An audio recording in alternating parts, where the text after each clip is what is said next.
दोस्तों कैसे हैं आप लोग। उम्मीद करता हूं बेहतर होंगे। और आइए अपन आज स्टार्ट करेंगे क्षेत्रीय परिषद, रीजनल काउंसिल, इसको जोनल काउंसिल भी कहते हैं।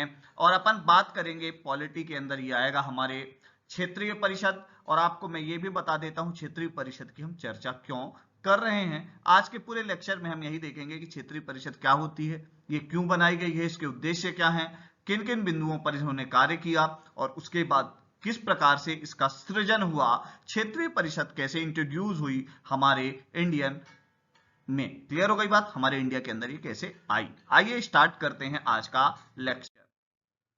सबसे पहली बात, चर्चा का कारण क्या है, पहली बात तो हम ये करेंगे। तो मध्य प्रदेश की राजधानी भोपाल के मिंटो हॉल में, जिसको आज की डेट में हम कुशाभाऊ ठाकरे हॉल के नाम से जानते हैं, वहां 22 अगस्त को मध्य क्षेत्रीय परिषद की बैठक में केंद्रीय गृह मंत्री अमित शाह के अलावा मध्य प्रदेश, छत्तीसगढ़, उत्तर प्रदेश और उत्तराखंड के मुख्यमंत्री शामिल हुए। इंपॉर्टेंट क्या है, मध्य प्रदेश के भोपाल में मध्य क्षेत्रीय परिषद। ध्यान रखिएगा, अभी आगे मैं बताऊंगा कि क्षेत्रीय परिषद के कौन कौन से भाग हैं। 5 भागों में से एक है मध्य क्षेत्रीय परिषद, सेंट्रल जोन काउंसिल। और उसकी बैठक कहां हुई, तो ध्यान रखिएगा कुशाभाऊ ठाकरे हॉल, क्योंकि मिंटो हॉल का नाम बदल के रख दिया गया है कुशाभाऊ ठाकरे हॉल। और कहां हुई, 22 अगस्त 2022 के दिन हुई। तो ध्यान रखिएगा 22 अगस्त 2022 को भोपाल में मध्य क्षेत्रीय परिषद की बैठक हुई। आइए आगे की चर्चा करें।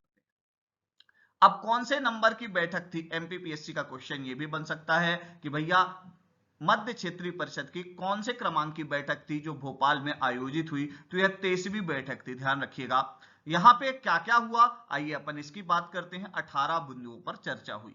भोपाल और इंदौर एयरपोर्ट को अंतरराष्ट्रीय दर्जा दिया जाएगा और रायपुर में अंतरराष्ट्रीय कार्गो की सुविधा होगी। अब यहां पर रायपुर की बात क्यों की गई, क्योंकि जब हम जोनल काउंसिल की बात कर रहे हैं तो मैंने आपको बताया कि हमारे मध्य क्षेत्रीय परिषद सेंट्रल जोनल काउंसिल के अंदर कौन कौन पार्ट है, तो भैया छत्तीसगढ़, उत्तराखंड, उत्तर प्रदेश और मध्य प्रदेश। ग्रामीण क्षेत्र में बैंकिंग की सुविधा में सुधार, ध्यान रखिएगा हमारे रूरल एरिया के अंदर बैंकिंग फैसिलिटीज को इंप्रूव करना एक बहुत इंपॉर्टेंट टास्क है। महिलाओं और बच्चों के खिलाफ बलात्कार और यौन शोषण के मामले की निगरानी तथा निराकरण के लिए फास्ट ट्रैक कोड का कार्यान्वयन। मतलब क्या है, रेप और ध्यान रखिएगा हमारे जितने भी प्रकार के शोषण होते हैं, जितने भी प्रकार का मॉलेस्टेशन होता है, उसके निराकरण के लिए, उसके जल्दी केस को सॉल्व करने के लिए फास्ट ट्रैक कोर्ट की स्थापना। सीमा सुरक्षा, बुनियादी ढांचा, परिवहन और पश्चिमी राज्यों एवं उद्योगों से संबंधित विभिन्न मुद्दे, मतलब बाउंड्री, हमारी सिक्योरिटी, बेसिक स्ट्रक्चर, ट्रांसपोर्टेशन और वेस्टर्न स्टेट्स के साथ जो भी हमारे ट्रेड रिलेशन होंगे, जो भी हमारे कॉर्पोरेट रिलेशन होंगे, ठीक है, उनकी इंडस्ट्रियल रिलेशन होंगे, उनके विभिन्न मुद्दों पर चर्चा।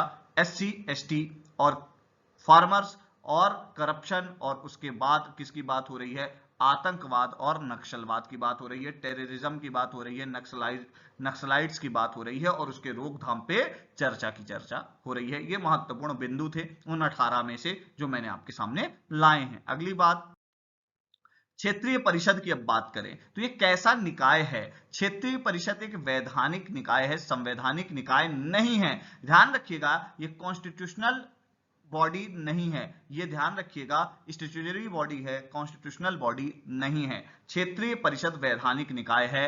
एक संसद, ये संसद के एक अधिनियम मतलब एक्ट के थ्रू इंट्रोड्यूस हुआ। कब हुआ मैं आपको बता देता हूं, जब फजल अली कमीशन की रिकमेंडेशन पर स्टेट रीऑर्गेनाइजेशन कमीशन आया।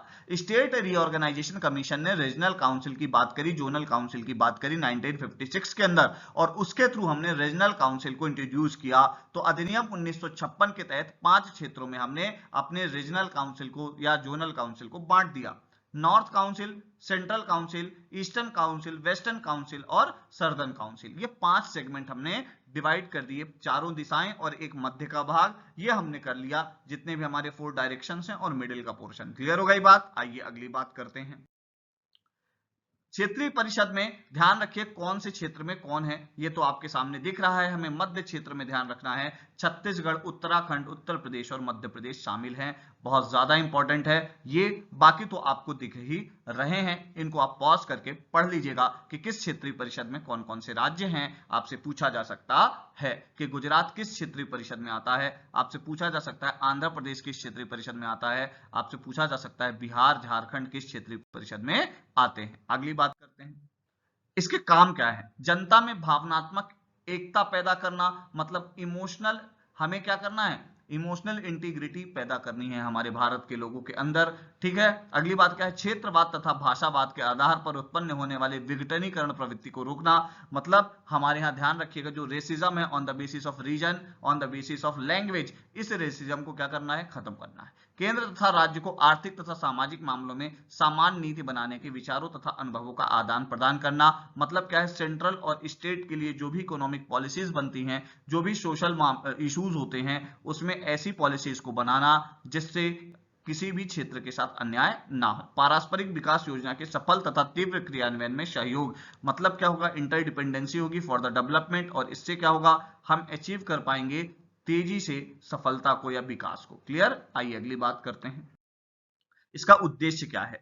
राज्य केंद्र शासित प्रदेशों तथा केंद्र के बीच सहभागिता तथा समन्वय को बढ़ावा देना, स्टेट सेंट्रल रिलेशन और स्टेट स्टेट रिलेशन को इंप्रूव करना, राष्ट्रीय एकीकरण की बात हो रही है, ध्यान रखिएगा, नेशनल इंटीग्रेशन की बात हो रही है, बहुत ज्यादा इंपॉर्टेंट है। केंद्र एवं राज्यों के विचारों एवं अनुभवों का आदान प्रदान और सहयोग के लिए सक्षम बनाना, स्टेट और सेंट्रल दोनों सहयोगात्मक रवैया अपना पाए ऐसा तरीका अपनाना। अगली बात, परिषद की संरचना, हमारी जो ये जोनल काउंसिल है वो कैसे, उसका स्ट्रक्चर है, ये ध्यान रखिएगा। कभी भी किसी भी जोनल काउंसिल की बैठक होगी तो उसकी अध्यक्षता कौन करेगा? तो ध्यान रखिएगा केंद्रीय गृह मंत्री, जो भी हमारे सेंट्रल में होम मिनिस्टर होंगे वो परिषद के अध्यक्ष होंगे जोनल काउंसिल के। ठीक है, क्षेत्र के सभी राज्यों के मुख्यमंत्री, जिस भी जोन की बैठक होगी उसमें सभी राज्य के मुख्यमंत्री इसके मेंबर होंगे। क्षेत्र के सभी केंद्र शासित प्रदेशों के प्रशासक, मतलब जहां पे मुख्यमंत्री नहीं है वहां केंद्र शासित प्रदेशों के जो हैं प्रशासक, एडमिनिस्ट्रेटर हैं, वो क्या होंगे? ध्यान रखिएगा, member.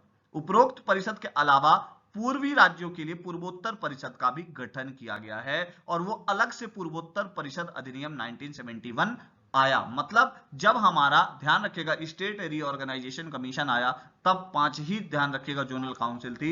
6th zonal council introduce हुई 1971 के अंदर। ध्यान रखिएगा ईस्टर्न जोनल काउंसिल एक्ट आया था 1971 के अंदर, वो अलग से आया है। ठीक है, तो जोनल काउंसिल 5 है, 6वीं जो है अलग से आई, पूर्वोत्तर परिषद अधिनियम 1971।